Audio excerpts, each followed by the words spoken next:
నమస్కారం అండి. Welcome to Aloha TV. నా పేరు శ్రావ్య. నేను ఒక హైకోర్టు అడ్వకేట్ని. యూజువల్లీ మా ఛానల్ ఇంటెన్షన్ ఏంటంటే జనరల్ పబ్లిక్కి కాన్సెప్ట్స్ తీసుకొచ్చి వాళ్ళకి లా గురించి బేసిక్ అవగాహన ఇవ్వాలని చెప్పేసి. అలానే ఒక్కొక్క రోజు ఒక్కొక్క వీడియో చేస్తాము. మీకు ఏమైతే ఇబ్బందులు ఉంటాయో, జనరల్గా మీకు డౌట్స్ ఉంటాయో లా గురించి అవి క్లారిఫై చేయడానికి.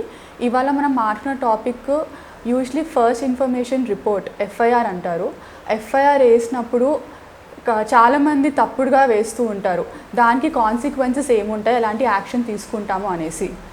యూజువల్లీ చాలామంది ఒక భయం కోసం అని చెప్పి, కొన్ని భయపెట్టడానికి కోసం అని చెప్పేసి ఫస్ట్ ఇన్ఫర్మేషన్ రిపోర్ట్ వేయడానికి, కంప్లైంట్ చేయడానికి చేస్తారు పోలీస్ వాళ్ళకు. కానీ చాలా మటుకి ఇలాంటివి 100% కేసెస్ ఫ్రెష్గా ఉండవు.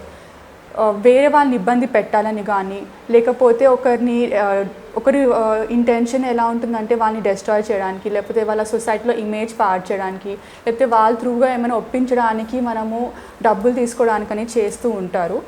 కానీ అది ఎలా మనము కరెక్ట్గా చేయించుకోవచ్చు, ప్లస్ ఎలా దానికి ఒక తప్పుగా ఎఫ్ఐఆర్ వేసినప్పుడు మనం ఎలాంటి కాన్సిక్వెన్సెస్ నుంచి, ఎలాంటి కోర్టుకి వెళ్ళకుండా ఎలా ప్రొటెక్షన్ చేసుకునేది మాట్లాడతాం ఇవాళ. యూజువల్లీ అండి చాలా కేసెస్ ఇలా ఫైల్ అవుతూ ఉంటాయి. ఎఫ్ఐఆర్ వేసినప్పుడు కంప్లైంట్ ఫస్ట్ మనం రాసిస్తాం.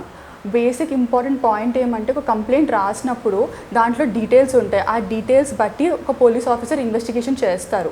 ఆ డీటెయిల్స్లో స్పెసిఫిక్గా ఎలాంటి వరకు మనం రాయొచ్చు. సపోజ్ ఇన్ఫర్మేషన్ రాసినప్పుడు ఈ సో అండ్ సో రోజు ఇలాంటి ఇన్సిడెంట్స్ అయ్యింది అని డీటెయిల్గా రాసినప్పుడే ఇన్వెస్టిగేషన్ చేసినప్పుడు మనకి ఈజీగా ఉంటుంది. జనరల్గా రాసేసి ఇలా అయింది, ఇలా జరిగింది, మాకు జస్టిస్ కావాలన్నప్పటికీ ఇన్వెస్టిగేషన్ చేయడానికి చాలా కష్టమవుతుంది. సో ఫస్ట్ ఇంపార్టెంట్ థింగ్ మనం ఏమైతే గుర్తించాలో, ఒక కంప్లైంట్ ఇచ్చినప్పుడు దాంట్లో జనరల్ డీటెయిల్స్, ఎవరి అగెయిన్స్ట్ మనం ఇస్తున్నాము, ఇన్సిడెంట్ ఏమైతే జరిగిందో అది కంటిన్యూస్ ఒఫెన్సా లేకపోతే ఒక పర్టికులర్ ఇన్సిడెంట్ ఉందా లేదా, ఏ డేట్, ఏ టైం, ఎక్కడ జరిగింది అన్ని స్పెసిఫిక్గా, ఇప్పుడు నిజం ఎలా జరుగుతుందో అలా స్పెసిఫిక్గా మనం రాస్తే పోలీస్కి డైరెక్ట్గా అర్థమైపోతుంది ఇనీషియల్ స్టేజ్లోనే అది కరెక్ట్గా ఉందా లేదా అనేసి. అది తప్పుడుగా ఉంటే పోలీస్ వాళ్ళు డెఫినెట్గా దాన్ని కంప్లైంట్ కూడా యాక్సెప్ట్ చేయకుండా ఇది so and so basic investigation basis బట్టి లాలో ఉన్న ప్రొవిజన్స్కి కనెక్ట్ కావట్లేదు, ప్లస్ మీరు చెప్పే స్టోరీ లేకపోతే ఎవరైనా అక్కడ విట్నెసెస్ ఉన్నారో, ఎవరైనా చూసారో అది సరిగ్గా లేదని చెప్పేసి కొట్టేయచ్చు. కానీ నిజమున్న కేసెస్లో ఆ డీటెయిల్స్ బట్టి పోలీస్ వాళ్ళు ఇన్వెస్టిగేట్ చేస్తారు. ఇన్వెస్టిగేట్ చేసినప్పుడు విట్నెస్ వాళ్ళు ఉంటారు. విట్నెస్ వాళ్ళు వచ్చేసి స్టేట్మెంట్స్ ఇస్తారు. ఆ స్టేట్మెంట్స్ బట్టి ఒక స్టోరీ కనెక్ట్ అయితే దెన్ డెఫినెట్గా ఇన్వెస్టిగేషన్ చేసినప్పుడు నిజం బయటకు వస్తుంది. ఇలాంటి మ్యాటర్స్లో సింపుల్గా ఈజీగా కేసు సాల్వ్ అయ్యే ఛాన్సెస్ ఉంటాయి. ఇప్పుడు సపోజ్ ఒక ఎఫ్ఐఆర్ ఫైల్ అయిపోయింది, కంప్లైంట్ ఇచ్చారు, ఎఫ్ఐఆర్ ఫైల్ అయింది. అన్ని మ్యాటర్స్లో అరెస్ట్ చేయరు. కాగ్నిజబుల్ ఒఫెన్స్ అంటారు, నాన్ కాగ్నిజబుల్ ఒఫెన్స్ అంటారు. కాగ్నిజబుల్ ఒఫెన్స్ అనేటప్పటికి సీరియస్ ఒఫెన్సెస్ పైన ఇన్వెస్టిగేట్ చేసి ఇమీడియట్గా యాక్షన్ తీసుకుంటారు, because of threat to life అనేది ఉంటుంది. నాన్ కాగ్నిజబుల్ ఒఫెన్స్ అనేటప్పటికి థ్రెట్ టు లైఫ్ ఉండకపోతే ఇమీడియట్గా యాక్షన్ తీసుకోవడం అవసరం లేదు.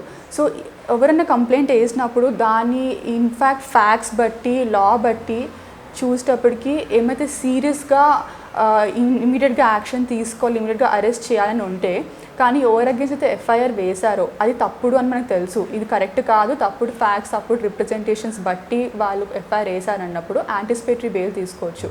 యాంటిసిపేటరీ బెయిల్ అరెస్ట్ ముందు, ఎఫ్ఐఆర్ వేసిన తర్వాత అరెస్ట్ ముందు యాంటిసిపేటరీ బెయిల్లో మనం సెషన్స్ కోర్ట్ అన్న హైకోర్టు కన్నా అప్రోచ్ అయ్యి ఏమైతే ఎఫ్ఐఆర్లో రాశారో అది కరెక్ట్ కాదు, ఎందుకు కరెక్ట్ కాదు, దాంట్లో నిజం ఏంటి, ఎక్కడ తప్పు రిప్రజెంటేషన్ అయ్యింది, దాంట్లో వేరియస్ రీజన్స్ ఉండొచ్చు.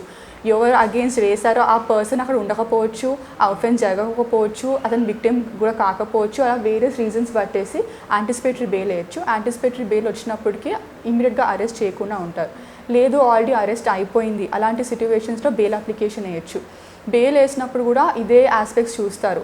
వేసే కంప్లైంట్ బట్టి, స్టేట్మెంట్స్ బట్టి అది కరెక్ట్ ఉందా, ఫాల్స్ ఉందా, ఎక్కువ కన్విన్సింగ్గా లేదు, లేకపోతే బేసిక్ ఇన్వెస్టిగేషన్ బట్టి ఎక్కువ కన్విన్సింగ్గా లేనప్పుడు బెయిల్ డెఫినెట్గా గ్రాంట్ చేస్తారు.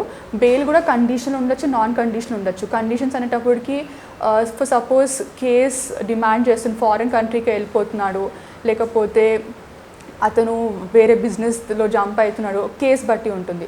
ఆ కేస్ బట్టి ఉన్నప్పటికీ కండిషన్స్ ఉంటారు, అంటే పలానా స్టేట్ దాటి వెళ్ళొద్దు, లేదా సీరియస్గా ఉంటే ఈ పర్టికులర్ జ్యూరిడిక్షన్ దాటి వెళ్ళొద్దు, ఫారెన్ ట్రిప్స్కి వెళ్ళొద్దు, పాస్పోర్ట్ సీజ్ చేసే దాంట్లో ఉంటాయి. సో కేస్ బట్టి వాళ్ళని ఎట్ల వరకు ప్రొటెక్ట్ చేసుకోవాలనేది అది ఉంటుంది. ప్లస్ ఇప్పుడు మనకి ఎఫ్ఐఆర్ అయిపోయింది, ఛార్జ్ షీట్ కూడా ఫైల్ చేశారు. ఛార్జ్ షీట్ బేసిక్గా ఇన్వెస్టిగేషన్ తర్వాత ఛార్జ్ షీట్ అనేది ఫైల్ చేస్తారు. అంత ఫైలింగ్ అయిపోయిన తర్వాత మీకు తెలుసు అది తప్పుడు స్టేట్మెంట్స్ కరెక్ట్ కాదన్నప్పటికీ క్వాష్ పిటిషన్ ఉంటుంది. క్వాష్ పిటిషన్ హైకోర్టులో వేసుకోవాలా. క్వాష్ బేసిక్గా ఏంటంటే ఎఫ్ఐఆర్ వేసినా ఛార్జ్ షీట్ వేసినా అది కరెక్ట్ ఇన్ఫర్మేషన్ కాదు, మనం చెప్పింది కరెక్ట్ ఇన్ఫర్మేషన్ అని చెప్పి స్టేట్ చేసుకుంటూ ఎఫ్ఐఆర్ కొట్టేయమని చెప్పి, లేకపోతే ఛార్జ్ షీట్ కొట్టేయమని చెప్పేసి కూడా వెళ్ళొచ్చు. అలానే రిట్ పిటిషన్ ఉంటుంది. ఆర్టికల్ 226 ఆఫ్ కాన్స్టిట్యూషన్ కింద రిట్ అనేది 2 టైప్స్ ఉంటాయి. దీంట్లో మ్యాండమస్ అంటారు ఆర్ ప్రొహిబిషన్ అంటారు. ప్రొహిబిషన్ అనేది హైకోర్టులో ట్రయల్ కోర్ట్కి ఆర్డర్స్ ఇస్తారు, ఈ ట్రయల్ స్టార్ట్ చేయదు బికాజ్ దీంట్లో సరిగ్గా కావాల్సిన ఇన్ఫర్మేషన్ బట్టి లాని అట్రాక్ట్ కావట్లేదు, లేకపోతే ఎవిడెన్సెస్ బట్టి ఇది కరెక్ట్ ఇన్ఫర్మేషన్ కాదు అనేటప్పటికీ ట్రయల్ కోర్ట్కి డైరెక్షన్ ఇస్తుంది, అది ప్రొహిబిషన్. మ్యాండమస్ అనేది ఒక ఒఫీషియల్కి అగేన్స్ట్ డైరెక్షన్. ఆ ఒఫీషియల్కి డైరెక్షన్ ఏమంటే ఇది మీకు ఈ ఎవిడెన్స్ ఉన్నా కూడా ఈ తప్పు ఇన్ఫర్మేషన్ అని కాబట్టి ఫార్వర్డ్ తీసుకెళ్ళొద్దు అని చెప్పేసి కూడా తీసుకోవచ్చు. ఇప్పుడు ప్రొసీజర్ ఏముంటుంది, చాలామంది కంప్లైంట్స్ చేసే తర్వాత మనం యాక్షన్ తీసుకోకుండా ఉండొచ్చు. అలాంటి వాటికి ఏం చేయొచ్చు అంటే కంప్లైంట్ ఇవ్వగానే యూజువలీ పోలీస్ డ్యూటీ ఏంటంటే దాన్ని ఎఫ్ఐఆర్ని డెఫినెట్గా రాయాలా. కంప్లైంట్లో ఏమైతే ఇన్ఫర్మేషన్ ఉందో ఆ ఇన్ఫర్మేషన్ మొత్తం ఎక్స్ట్రాక్ట్ చేసి ఎఫ్ఐఆర్లో రాసి ఆ ఇన్ఫర్మేషన్ బట్టి ఏ సెక్షన్స్ అట్రాక్ట్ అవుతున్నాయి, ఏలో అట్రాక్ట్ అవుతుందని చెప్పి స్పెసిఫిక్గా రాయాలా. అది రాయకపోతే మనము ఇండియన్ పీనల్ కోడ్ ప్రకారంగా ఒక సీనియర్ పోలీస్ ఆఫీసర్కి వెళ్ళేసి కంప్లైంట్ చేయొచ్చు, ఇలా సో అండ్ సో డే మేము కంప్లైంట్ వేసాము, ఇప్పుడు దాకా యాక్షన్ తీసుకోలేదు, లేకపోతే ఇప్పుడు దాకా ఎఫ్ఐఆర్ రిజిస్టర్ చేయలేదని. అలా కొన్ని ఇంపార్టెంట్ కేసెస్లో థ్రెట్ ఉన్న కేసెస్లో కూడా ఇమీడియట్ అరెస్ట్ చేయకుండా ఉండేటప్పుడు కూడా మనం ఆ సీనియర్ ఆఫీసర్ దగ్గరికి వెళ్ళేసి కంప్లైంట్ చేయొచ్చు.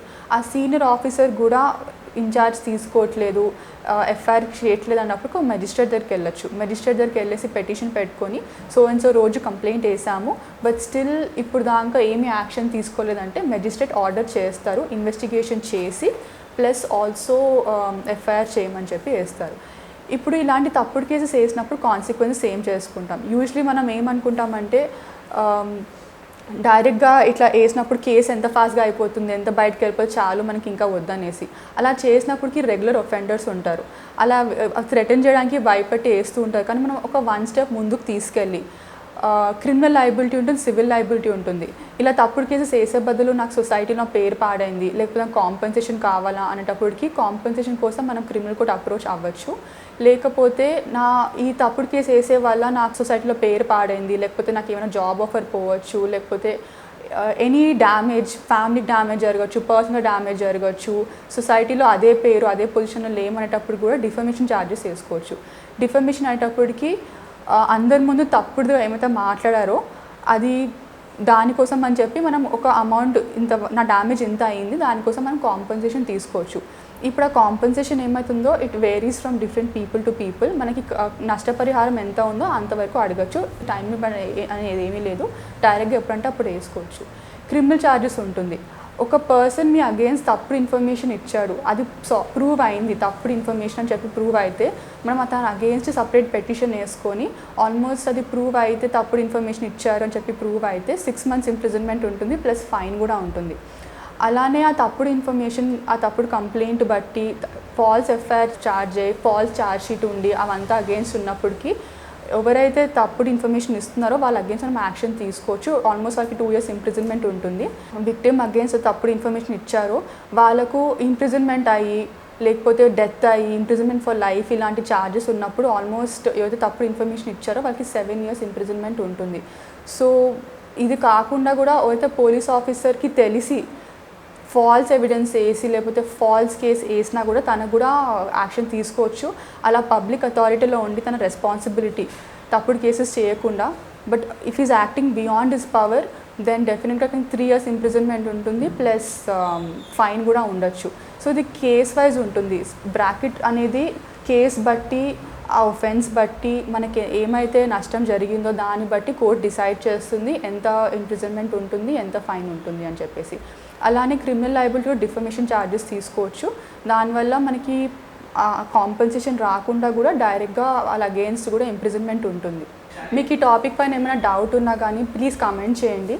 ప్లస్ మీకు తెలిసిన వాళ్ళకి ఇదే ఏమైనా ప్రాబ్లం ఫేస్ చేస్తే షేర్ చేయండి. ప్లస్ సబ్స్క్రైబ్ చేయండి సో దట్ ఇలాంటి వీడియోస్ మేము చాలా చేస్తూ ఉంటాము. ఇది జనరల్ టాపిక్, సో మీ లైఫ్లో ఇలాంటి సిట్యువేషన్స్ ఎప్పుడు వచ్చినా మీకు డెఫినెట్గా హెల్ప్ఫుల్ అవుతుంది. ప్లస్ డెఫినెట్గా లైక్ చేయండి. Thank you.